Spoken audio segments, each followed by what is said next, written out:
방금 소개를 받은 국립생태원 국제협력팀의 주영입니다. 방금 그 이화의 현영의 이강 팀장님께서 자연자본 공시에 대해서 사실 전반적으로 아주 잘 체계적으로 잘 설명을 해주셨고, 특히 재무적인 관점, 그리고 특히 기업에서 이것들을 어떻게 써야 되는지에 대한 부분들이 있어서 순차적으로 설명을 잘 해주셨는데, 저는 사실 그런 회계 쪽이라든지 이런 쪽의 전문가가 아니라 뭐 아시다시피 국립생태원이기 때문에 생물 다양성, 그다음에 생태계, 그다음에 그런 것들에 대한 부분들을 어떻게 조금 더 정량적으로 평가할 수 있을까에 좀 더 초점을 맞춰서 말씀을 좀 드리고, 그리고 이런 것들이 지금 기업에서 왜 이것을 하게 되고 이런 부분이 왜 중요한지에 대한 부분들, 그래서 약간 조금 저는 기업적인 관점이 접근은 되지만 좀 더 생물 다양성에서 기업 쪽으로 가는 접근 방식으로 좀 말씀을 좀 드리는, 그래서 좀 이해를 돕도록 하겠습니다.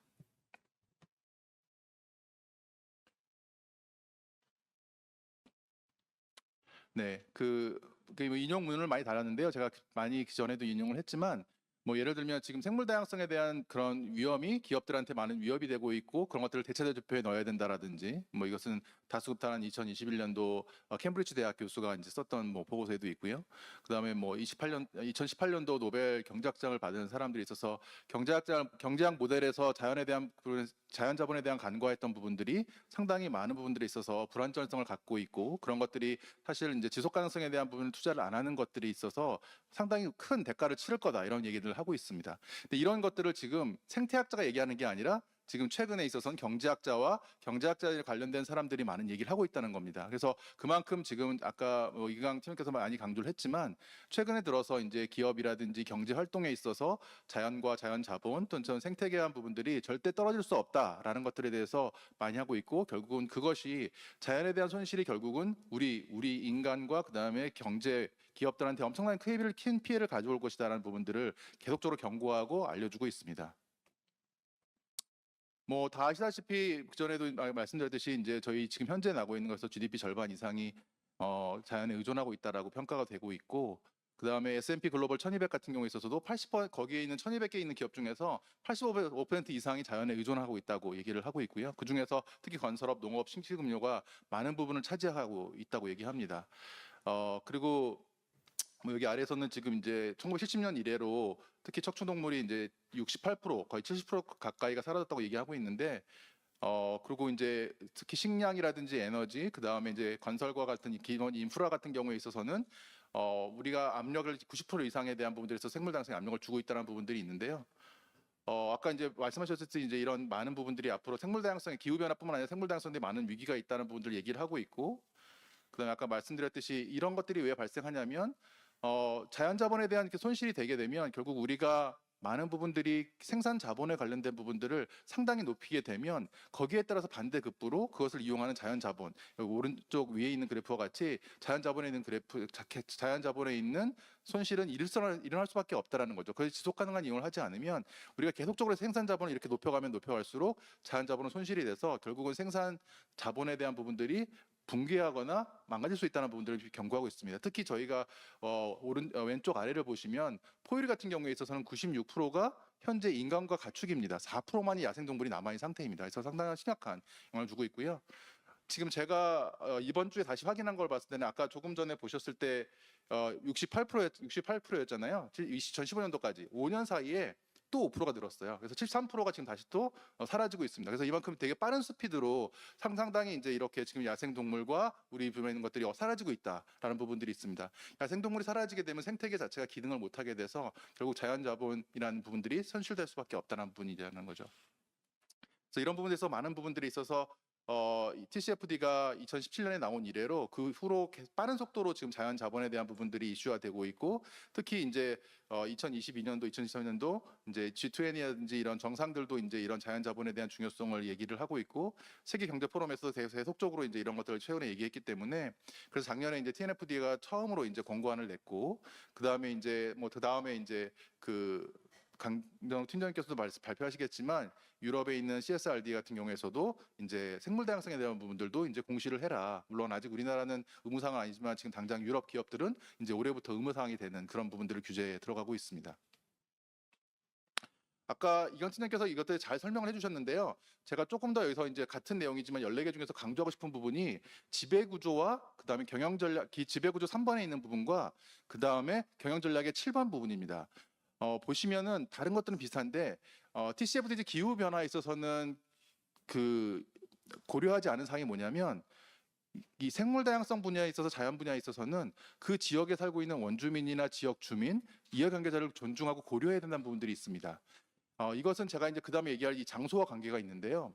솔직히 TCFD는 전체적으로 기후변화에 따라서 온실가스 배출과 그다음에 또 저감 이거에 플러스 마이너스 대조표를 해서 계산을 하게 됩니다. 대부분 큰 틀을 봤을 때는 물론 세부적으로 더 해야 할 것들은 많지만 전체적으로 봤을 때는 딱 하나의 변수 온실가스가 얼마만큼 흡수했는가 또 온실가스를 얼마나 배출했는가 이것을 정확하게 계산하면 됩니다.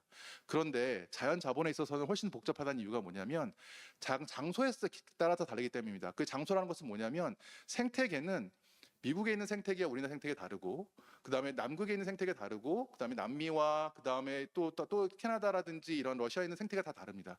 그 생태계가 갖고 있는 중요한 특성, 지역적인 특성과 생태계적인 특성이 다르기 때문에 그 지역적 특성을 고려하다는 것이 가장 핵심입니다. 그래서 좀 더 복잡하고 어렵게 느껴지는 부분들이 많은데요.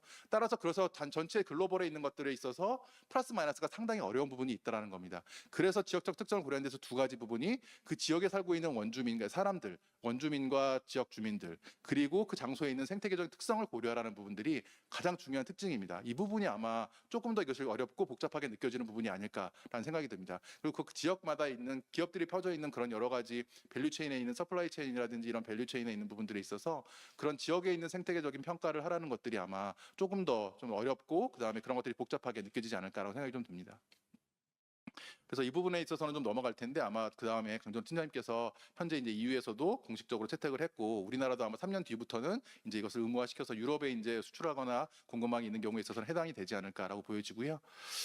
그리고 지금 현재 아까 이강 팀장님 말씀하시는 대로 IFRS에서 S1, S2가 지금 현재 채택이 되어 있는데 현재 지금 올해 4월 달에 TNFD한 부분들을 들여다보겠다고 얘기를 했고 2년 뒤에 결과 발표를 할 예정인데 이렇게 되면 2년 뒤에는 본격적으로 이제 이것들이 기준에 들어가게 돼서 뭐 S3나 이렇게 들어가게 되면 아마 이 네이처라는 부분들로 아마 들어가게 될 텐데 그렇게 되면은 아마 상당한 네이처라는 부분도 들어가게 될 텐데 그런 부분들이 상당히 이제 자연 자본에 대한 부분들도 규제가 될 가능성이 상당히 높아진다. 기업들 입장에서는 보여지고 있습니다. 어, 과연 그러면 이런 것들은 기업들이 이렇게 열심히 해서 자연 자본에 대한 부분들을 지속 가능하게 만드는 것들이 뭘 그렇게 만들려고 하는 거냐? 아까 말씀하신 대로 자연에 있어서의 지금에서 너무나 급격한 감소를 막고 지금에 있는 것들이 있는 정정 그 탄소 중립 정도가 아니라 자연을 포지티브로 만들겠다. 자연에 있어서를 순증을 하겠다는 게 최종 목표입니다. 그래서 2050년까지 목표를 했는데 그게 전 세계 국제 협약 기구인 CBD 생물 다양성 협약에서 아까 그 홍현종 사무총장 말씀하신 대로 GBF라는 것들을 목표로 세웠습니다. 그래서 2030년도까지 세워야 될 23개인 실천 전략, 그다음에 2050년도까지 해야 될 중요한 5가지 목표를 세워놓고 이것들을 하고 있습니다. 거기에 따르게 되면은 특히 이제 실천 목표 1번부터 12번까지는 생물 다양성과 생태계에 있어서의 보전과 보호, 그다음에 복원과 그다음에 거기에 따른 여러 가지 행동들에 대한 부분들을 구체적으로 이제 지표로 나열하고 있고요.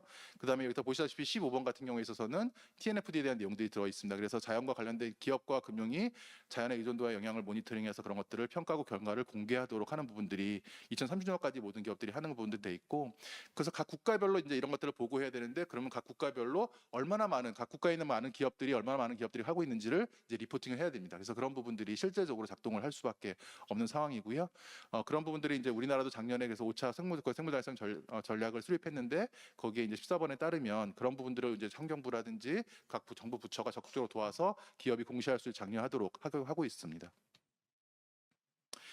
저도 사실 이제 내일 모레면 저도 지금 사실 올해 이번 주에 그 지금 CBD 캅 16, 그러니까 총회 16차 총회가 이제 지금 하고 있습니다. 그래서 콜롬비아 칼리에서 하고 있는 상황인데 저도 지금 내일 모레쯤 가게 되는데 그 상황에서도 지금 현재 TNFD에 대한 사이드 이벤트가 일주일 동안 계속적으로 지금 일어나고 있습니다. 그래서 그와 관련된 지금 보시면 TNFD와 관련된 여러 가지 기관들, 그 다음에 전문가들이 지금 현재 계속적으로 거기에 있는 정부 관계자, 또 참여하고 이해 관계자, 많은 NGO들 이런 사람들이 지금 현재 이런 TNFD에 대한 중요성을 계속적으로 지금 매일마다 세미나를 지금 하고 있는 상황이고요.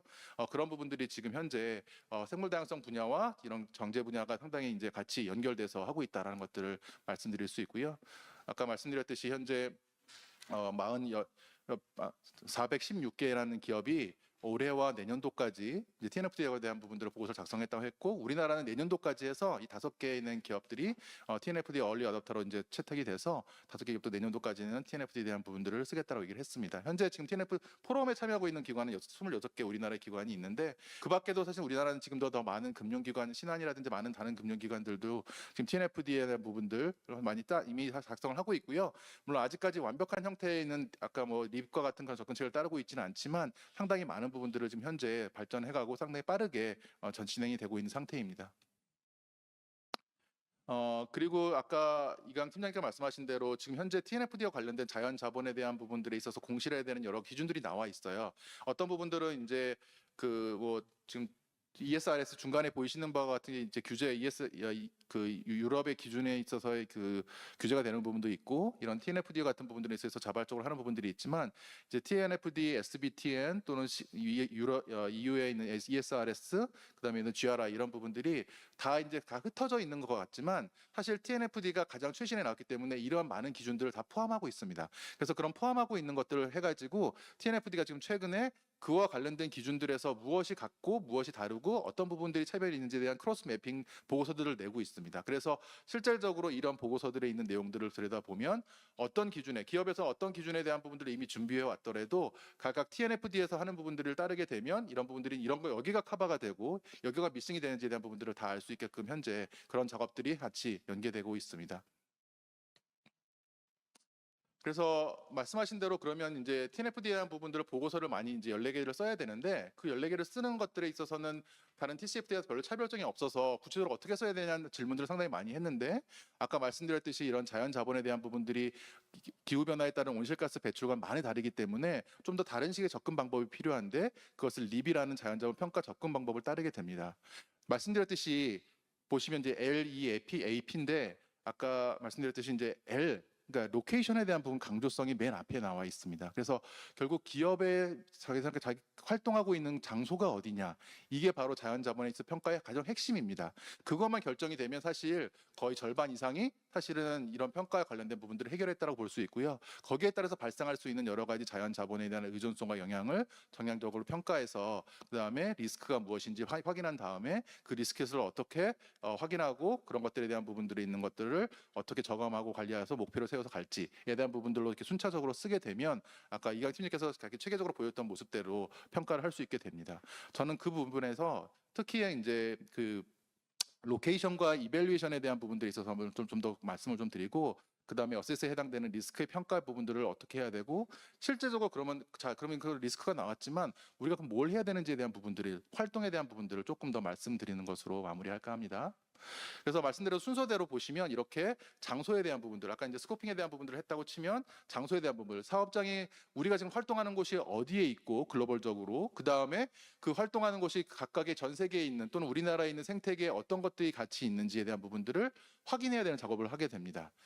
그 다음에 그런 작업 확인한 다음에 그런 자연의 의존성에 대한 이제 이에 해당되는 영향이라든지 그 다음에 의존성에 대한 평가를 하고 있고, 그 다음에 리스크 평가를 어세스를 해서 프리페어하게 되는 단계인데, 그래서 이 순서대로 하게 되고 이제 그 앞에 밑에 있는 추가적으로 이런 지표들을 사용해서 하라고 되어 있습니다. 말씀드렸듯이 여기 오른쪽에 있는 요 그래프가 사실은 좀 이것을 잘 이미지로 갖고 계시는 게 되게 중요할 거라고 보여지는데요. 그러니까 그 TCFD에서는 사실 이런 장소를 별로 관리 안 하기 때문에 이런 지도를 별로 볼 일이 없어요. 그런데 자연 자본에 대한 평가를 하시려면 이런 지도와 특히 이런 공간 정보에 있어서 좀 친숙해지셔야 됩니다. 이 공간 정보를 다루는 것이 바로 핵심이라고 볼 수 있고요. 그래서 기업에 있는 활동 부분들을 놓고 그것들을 전 세계에 있는 여러 가지 생태계 중요한 부분들을 같이 중첩시키면 이렇게 이제 마지막에 어느 지역에 있어서 우리 활동하는 부분들이 생태계랑 연결이 되어 있고 생태계 민감성이라든지 이런 부분들을 평가할 수 있어서 거기서 발생하는 생태계에 있는 의존성과 영향에 대한 평가가 가능해집니다.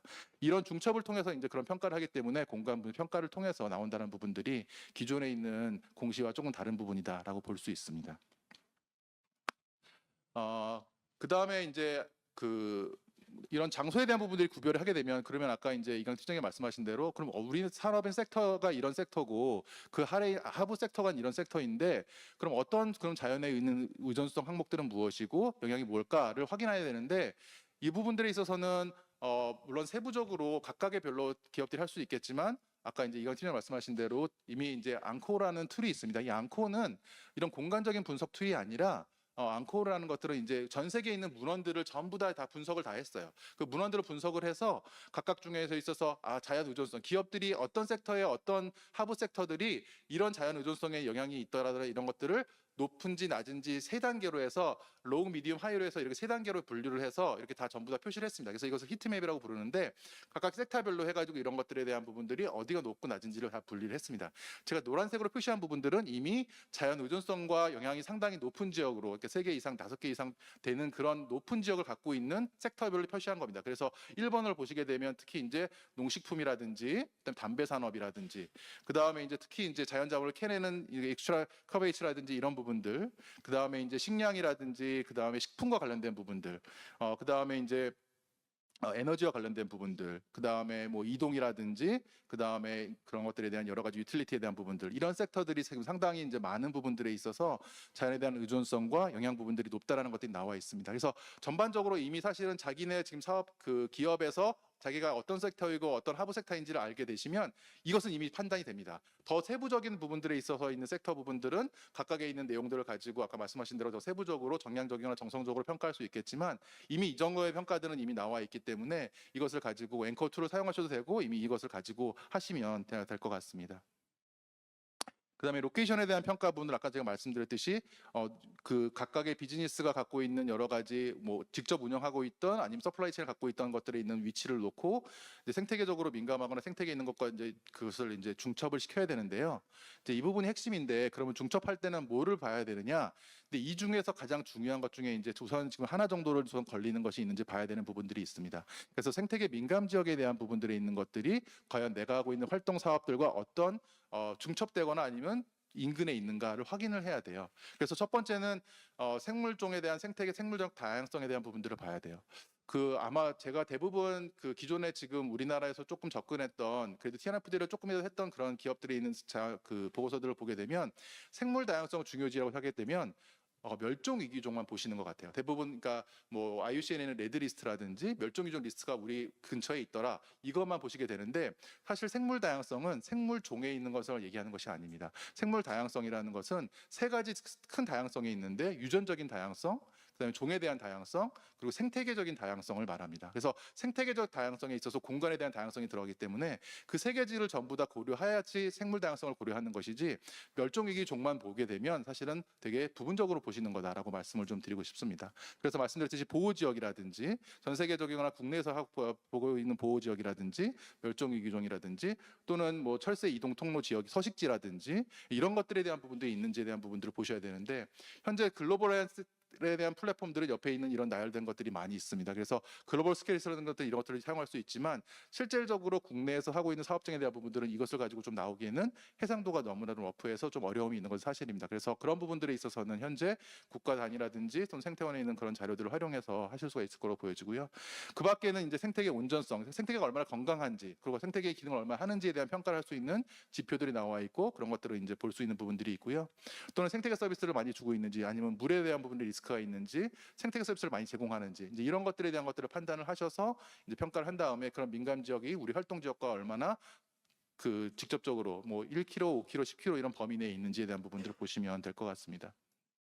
그래서 한 예로 보시면 이것은 네슬레가 작성한 이제 보고서인데요. 네슬레가 작성한 이제 케이스 스터디인데 네슬레가 이제 아마 여기가 제가 맞다면 그 인도네시아인 걸로 말레이시아인가 인도네시아로 알고 있는데 이쪽에 보면 산림 지역과 이제 이탄 지역, 이제 습지 지역이 있어요. 그 이탄 지역에 보시면 이제 산림 지역에 보시면 아주 짙은 색으로 있는 가운데 있는 부분들이 사업이 활동하고 있는 지역이고요.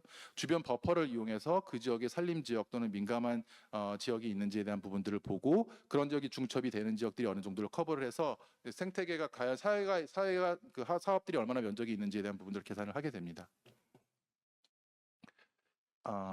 제가 실질적으로 조금 이제 그 지금 제가 보여드린 거에서 빼먹었는데 이것들을 제가 이제 그 우리나라에 있는 뭐 예를 들어서 그 보고서를 가지고 분석을 하게 되면 사실 훨씬 더 많은 부분들에 있어서 그 멸종위기 종으로 종수만 내타는 것보다는 이렇게 면적 단위로 제공을 해야 된다. 그래서 사업과 관련된 부분들에 있어서 방금 이제 여기 보시다시피 보시다시피 이렇게 지금 버퍼에 들어있는 것들에 있어서는 이런 지역들이 자기 사업장과 이런 산림 지역들 또는 중요한 산림 지역이거나 보호 지역 또는 멸종 위기가 살고 있는 서식 지역과 중첩이 된다면 그런 지역에 있어서는 영향을 주고 있고 또 거기서 있는 것들에 있어서 의존을 하고 있는 부분들이 있기 때문에 그런 것들에 대한 부분들을 정량적으로 가능하면 기술을 해야 된다. 근데 아직까지는 많은 부분들이 정성적으로 쓰고 있지만 이제 앞으로는 이런 것들이 점점 더 이제 그 툴들이 점점 더 정교해지면 그런 것들 면적별로 계산을 해서 제출을 해야 된다는 것들을 말씀드리고 싶습니다.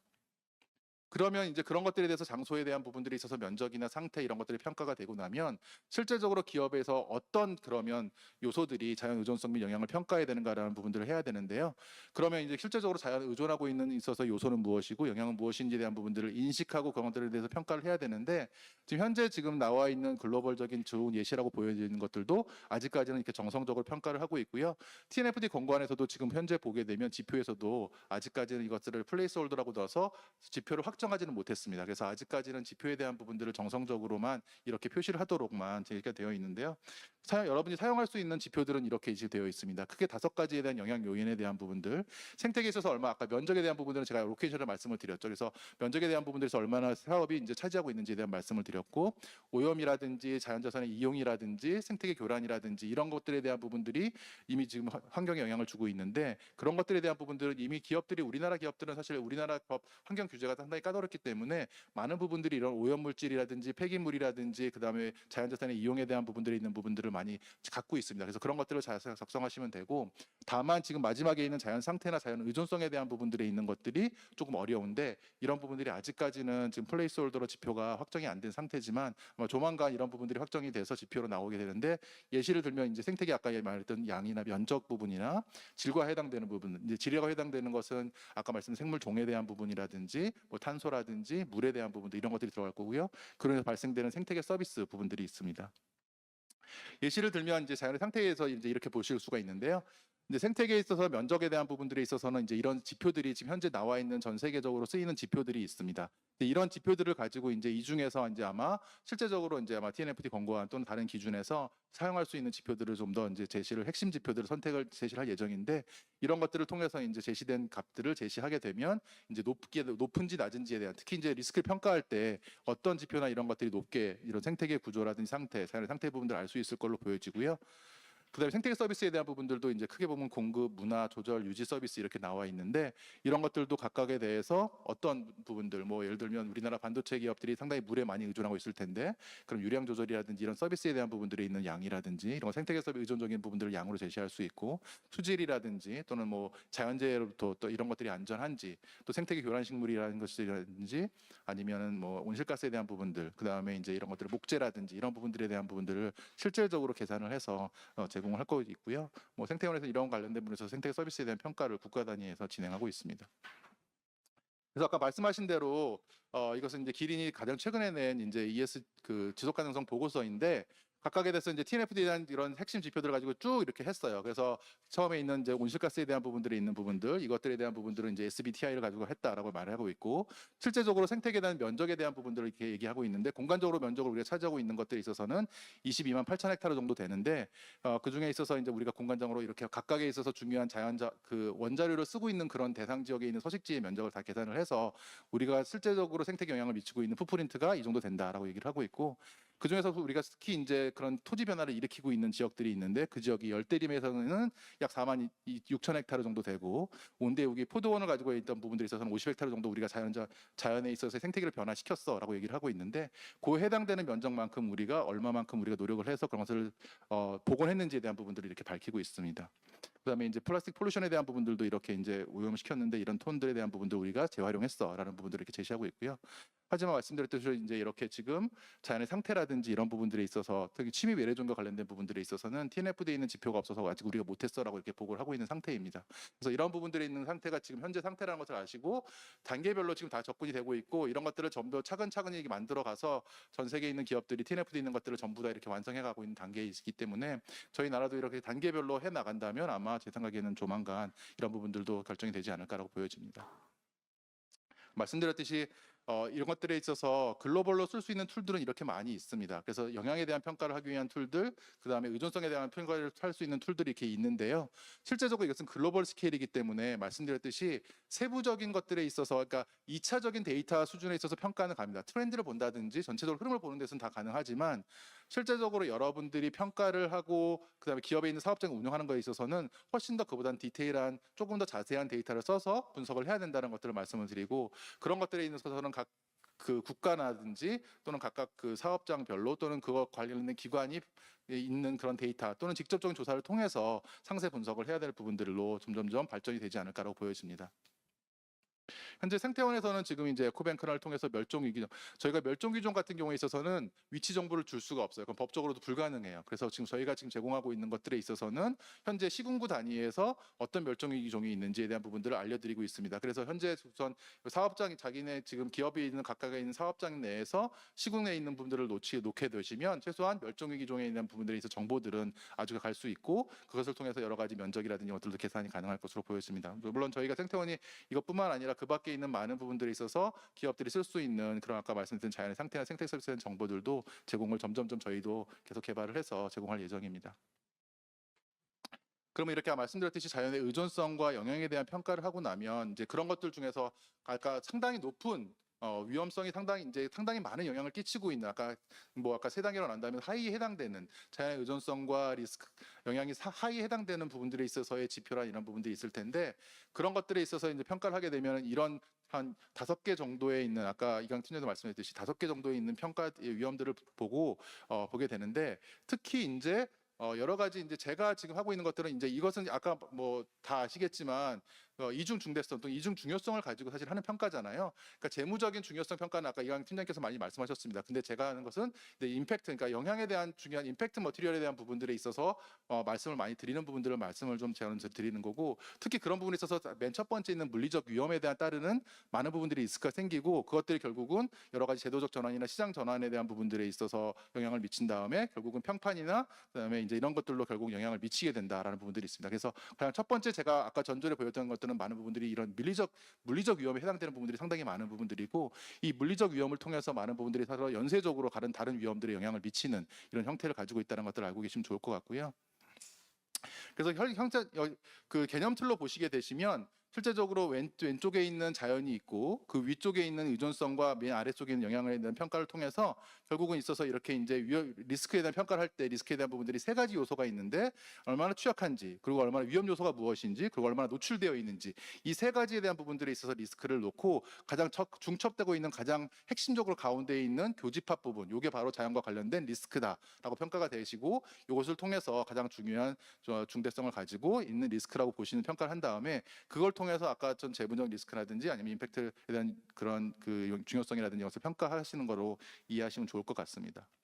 그래서 현재 이제 이런 리스크에 대한 부분들을 평가를 하게 되면 현재 이제 나와 있는 여러 가지 뭐 보고서라든지 문헌들 이런 것들을 통해 봤을 때 자연과 관련된 리스크 유형들에 있는 사례들을 이렇게 이제 면적 스퀘어로 이제 만들어 보는데요. 물리적 이제 리스크를 보게 되면 이제 크게 보면 만성적 리스크하고 급성적 리스크가 있어요. 만성적 리스크란 건 뭐냐면 이제 이상기후가 계속 발생되니까 기후변화에 따라서 이변이 많이 증가하고 있어요. 그래서 강우 패턴이 변화한다든지 생태계 취약성이 증가한다든지 온도가 변화에 따라서 여러 가지 위험성이 생기잖아요. 거기에 따른 리스크가 이제 발생하는 것들을 말하는 거고, 급성적인 리스크는 갑자기 산불이 났다든지 아니면 허리케인이라든지 뭐 태풍이 온다든지 아니면 홍수라든지 뭐 폭우, 폭풍 이런 것들에 대한 열섬 현상 이런 것들에 대한 부분들이 이제 갑작스럽게 발생하는 것들인데, 이런 것들로 인해서 기업들이 어떤 영향을 받거나 또는 어떤 영향을 생태계에 주는지에 대한 부분이 물리적 리스크에 해당됩니다. 제도적 리스크는 이제 당연히 이제 제도와 관련된 이제 국가 법이라든지 아까 말했듯이 이제 EU에서 이제 CSRS 같은 이런 제도가 들어온다든지 우리나라도 이런 것들이 이제 규제가 된다든지 이런 것들을 말하는 거고요. 결국 그런 것들이 결국 평판과 시장 리스크에 따라서 이제 결국 이런 물리적 리스크와 이런 제도적 리스크가 대응이 안 되면 당연히 평판 리스크에나 이런 부분들이 악영향을 미칠 수밖에 없겠죠. 이제 이런 것들에 대한 부분들이 이제 생길 수밖에 없게 됩니다. 그래서 이제 이런 것들에 대한 사례들을 보게 되시면 BP 같은 경우에 있어서 뭐 예를 들어서 뭐 기존에 석유 같은 것들이 이제 갑자기 이제 바닷물에 많이 뿌려졌을 경우에 이제 그런 것들이 얼마나 이제 많은 부분들에 있어서 위협이 되고 취약성이 높아지고 노출이 되는지 이제 이런 것들 평가를 통해서 결국 이렇게 이제 재무적으로 엄청나게 많은 손실을 입을 수밖에 없다. 이런 부분들이 있고 뭐 벨이라든가 또는 PGN이라든지 이런 부분들을 통해서 여러 가지 댐이 없어진다든지 댐이 무너진다든지 아니면 이제 갑작스러운 이제 가뭄을 통해 가지고 실제적으로 이제 기능을 장비가 망가진다든지 이런 부분들에 대해서 많은 부분들에서 특히 이제 장비가 망가져서 산불이 난다 그 전기줄에 이제 불이 붙는다든지 이런 것들이 상당히 많은 리스크가 될 수 있겠죠. 이제 이런 부분들에 대한 통해서 상당히 많은 부분들에 있어서 재무적인 리스크로 연결이 된다라고 보시면 좋을 것 같습니다. 그러면 이제 이런 것들이 발생해서 리스크에 대한 부분들이 있을까? 이것을 어떻게 그러면 잘 저감하고 관리를 해야 될까라는 부분들이 아까 말씀하셨듯이 SDBTN에 있는 기준에 있는 ARA, 3RT라는 부분들을 많이 사용하게 되는데 회피 저감 보건 재생 변환이라 그 말은 많이 합니다. 근데 이제 이런 부분들이 있어서 그 말이 많은 되는데 실제적으로 이것을 어떻게 해야 될지에 대한 부분들이 있어서는 사실은 조금 막연한 부분들이 있을 거라고 생각이 좀 돼요. 그래서 이제 그림으로 좀 보여드리면 실제로 회피를 할 때 보시면 이제 이렇게 지금 생태계로 이렇게 구성이 되어 있는데 이런 생태계로 구성이 되어 있으면 이제 만약에 회피를 해야 된다 그러면 실제적으로 회피해야 될 것들에 있어서는 실제적으로 우리가 쓰고 있는 사업장에 있어서 다른 산림이라든지 자연 생태계가 변환되지 않도록 하게 만드는 거 이런 것들도 중요한 회피가 되는 거죠. 아까 이제 예를 들어서 특히 이제 네슬레 같은 경우에 있어서는 많은 이제 코코아라든지 커피라든지 아니면 파모 이런 걸 많이 쓰고 있는데 그 지역들이 많은 부분들이 그 산림을 불로 저지른 다음에 그 다음에 이제 다시 그것을 논으로 많이 밭으로 많이 바꾸잖아요. 근데 그런 것들을 하지 않는 거. 그래서 디포레스테이션 이런 목표를 많이 세우는데 그런 것도 전부 다 이제 회피에 해당되는 부분들이고 물 오염을 하지 않는다든지 아니면 물 사용에 있는 부분들을 상당히 이제 줄이고 우리가 물을 재사용한다든지 이런 부분들이 전부 다 이제 회피에 해당되는 그런 부분이라고 볼 수 있습니다. 적게 사용하는 부분들은 당연히 온실가스에 해당되는 부분들, 그 다음에 이제 특히 이제 뭐 축산이라든지 이런 거 관련돼 있어서 영양분이 함부로 이렇게 노출되지 않고 그런 것들에 대한 처리를 잘 한다든지, 그다음에 이제 영양에 대한 부분들에 있어서도 특히 이제 뭐 보존과 그다음에 이제 이런 농업을 같이 한다든지 뭐 이런 부분들도 상당히 이제 중요한 부분들이 될 수 있고요. 그다음에 이제 재생과 그다음에 보건과 관련된 부분들이 있어서 이제 보게 되면 특히 이제 재생이라는 것들은 보건은 실제적으로 생태계를 새롭게 이제 완전히 훼손된 그런 땅들이 있어서 그것을 훼손한 것들을 생태계로 점점점 변환시켜서 만드는 것을 이제 보건 생태계라고 하는 것이고 재생이라고 하는 것들이 있는 부분들에 있어서는 거기에 있어서 여러 가지 기능적인 면을 그러니까 생산성, 그러니까 생태계적인 어떤 생산성이라든지 이런 것들을 향상시키는 쪽에 있는 것들을 재생이라고 많이 하게 됩니다. 그래서 예를 들어서 생태적인 어떤 농업들 뭐 이런 부분들 아니면 여기 지금 그림에 보다시피 농업을 하는 데 있어서 다른 것들 뭐 나무를 같이 키운다든지 아니면 나무를 키우면서 목축업을 한다든지 이제 이런 부분들이 전부 다 이런 재생과 관련된 부분이라고 보시면 좋을 것 같고 그다음에 이런 것들 산림의 생태계 그다음에 수생태계 이런 것들을 복원하는 부분들 또는 이제 양식업장에 같은 경우에 있어서도 그런 것들에 있어서 양식업에 있는 부분들을 다시 재생한다든지 이런 것들이 이제 해당됐다고 보시면 좋을 것 같습니다. 그다음에 이제 그 밖에 있는 기업들이 활성화할 수 있는 부분들이 있는 것들을 좀 이제 많이 소개 좀 해드릴까 하는데 이제 자연 기반 해법이라고 해서 이제 우리가 이제 많은 부분들에 있어서 그 우리의 있는 생활의 어떤 편리성을 위해서 저희가 이제 그레이 인프라를 많이 깔았죠. 예를 들면은 수질 정화를 하기 위해서 우리가 정화 시설을 설치하잖아요, 수변에. 그렇죠? 네. 그다음에 예를 들어서 우리가 물을 저장하기 위해서 댐을 만든다든지 이런 것을 많이 하게 되는데 그런 게 아니라 그런 것들이 있는 인위적인 설치가 아니라 그런 것들에 있는 것들을 생태계에 있는 기능을 이용해서 설치하는 거죠. 물 정화를 위해서 수변 지역에 있는 수생태계에 있는 수변 지역에 식생을 많이 놔서 식생이 그것들에 있는 부분들을 수질을 정화할 수 있도록 한다든지 그 다음에 자연형 하천을 복원을 해서 물을 훨씬 더 많이 저장을 하고 그런 것들 모을 수 있게 만든다든지 그 다음에 홍수라든지 이런 것들이 있을 때 저류터라는 이런 것들에 있는 부분들에 있어서 생태계적으로 이렇게 만든 다음에 물을 저장할 수 있는 터를 만든다든지 이제 이런 부분들을 전부 다 자연기반 해법이라고 부르는데 현재 지금 그거와 관련된 돈들이 상당히 많이 들어가고 있습니다. 그래서 현재 전 세계에 있어서 약 260, 죄송합니다. 한 2,600 정도의 억 달러 정도의 이제 비용이 들어가고 있는데요.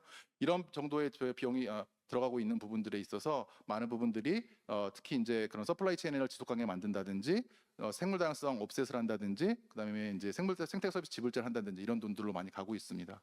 특히 이제 생태계에 대한 복원들도 지금 현재 많이 진행이 되고 있는데요. 이런 부분들이 전 세계에 있어서의 전 세계 땅의 7% 정도가 지금 복원에 이미 투자를 하고 있고 그런 부분들을 복원하고 있다고 기업들과 많은 국가 또는 많은 NGO에서 지금 해서 현재까지 약 913 그 9억 정도 되는 헥타르 정도가 이미 복원이 되는 것으로 보고 있습니다.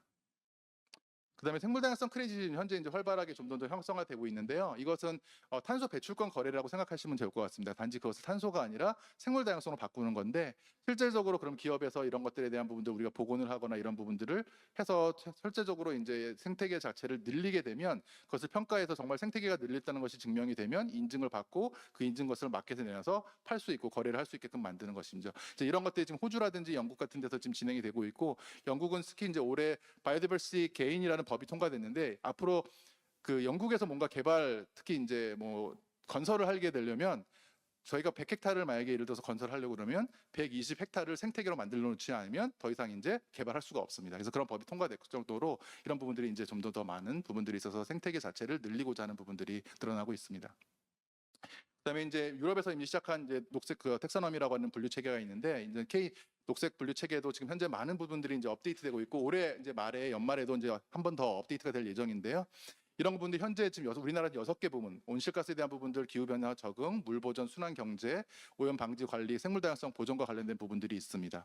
이런 것들이 있는 부분들에 있어서 저희가 이제 녹색 채권이라든지 이런 것들을 발행을 할 수 있게끔 되어 있고 지금 우리나라에서 있는 금융권에서도 일부 이제 이런 녹색 분류 체계를 이용해서 채권들이 나가고 있는 것을 알 수 있는데요.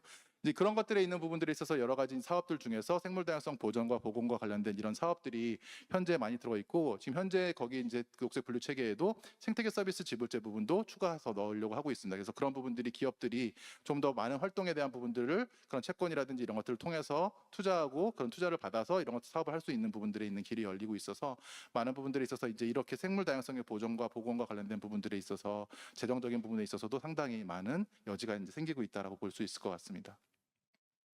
생태계 서비스 지불제는 현재 사실 이제 현재 상태로는 법적으로는 기업이 할 수 있는 여지가 조금 부족하긴 합니다. 그래서 현재 지금 환경부에서는 생태계 서비스 지불제 확대를 위해서 법을 이미 이제 그 개정안에 대해서 국회와 논의를 하고 있고 아마 조만간 발의가 될 것으로 보여지는데요. 그래서 민간 참여가 할 수 있고 그런 부분들이 있는 것들을 승인을 해줘서 공시가 가능하도록 이런 부분들에 있는 내용들을 집어넣어서 하고 있습니다. 보시면 아시겠지만 이제 이렇게 다양한 활동들을 실제적으로 그 지역에 살고 있는 주민들 또는 물과 계약을 맺어서 이렇게 이제 여러 가지 야생 생물이라든지 멸종 위기종 또는 생태계 보건과 관련된 부분들을 기업들이 직접적으로 투자하거나 할 수 있도록 하는 활동들이 좀 더 열리지 않을까라고 보여집니다.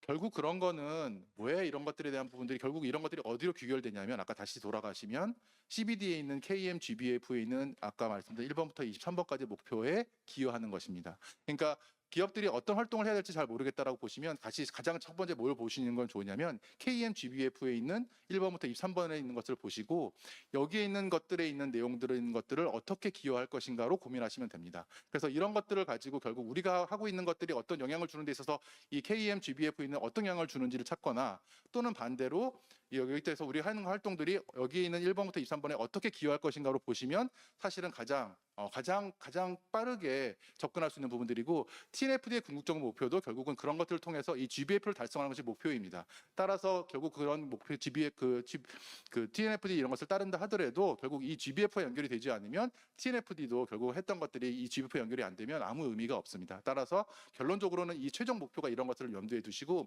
이것은 국가 단위 또는 전 세계에서 해야 될 지켜야 될 2030년, 2050년까지 목표이기 때문에 결국 기업들이 많은 부분의 활동들이 결국 이것과 연계되도록 하는 것이 가장 중요하지 않을까라고 보여집니다.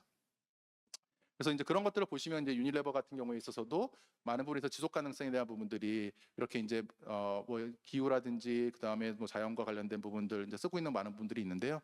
이런 것들에 대한 많은 부분들이 이런 그 KMGBF에 대한 내용들을 2030년까지 어떻게 기여할 것인가에 대한 목표를 설정해서 이제 가고 있고 그런 부분들이 이제 중요한 부분들이라고 볼 수 있고요. 그다음에 이제 아까 뭐 말씀드렸듯이 이제 마이크로소프트 같은 이런 회사에서도 자기네 사용하고 있는 풋프린트 부분들을 얼마나 많이 늘려서 정말 이제 거의 한 1.5배 정도 되는 생태계 넷게인을 복원을 통해서 늘리겠다라는 부분들을 얘기를 하고 있고 이런 부분들이 이제 중요한 목표를 설정을 해서 하고 있는 상황입니다. 따라서 제가 봤을 때는 이제 기업들이 TNFD라는 부분들이 물론 규제 차원이거나 여러 가지 앞으로 될 것들에 대비 차원에서 많이 하고 계시겠지만 결국은 이것들은 지금 현재 있는 많은 생태계 손실을 막고 단지 그냥 지금에 있는 그 자연이 손실되는 것을 막는 정도가 아니라 우리가 자연에 대한 부분들을 포지티브로 만들지 않으면 결국은 지속 가능한 경제 또는 지속 가능한 사회를 만들 수 없다라는 그런 절박함에서 나왔다는 것들을 좀 잘 알고 있는 게 되게 중요하고, 단순한 그냥 저희가 생물 다양성과 관련된 활동하는 것이 아닌, 특히 이제 저희가 뭐 여러 가지 그린워싱이라고 말을 많이 듣는데 그렇게 되지 않고 실질적으로 그런 KM, GBF라든지 이런 것들의 기여가 될 수 있는 활동이 구체적으로 제 생각에 상당히 중요할 것으로 보여지고 있고요.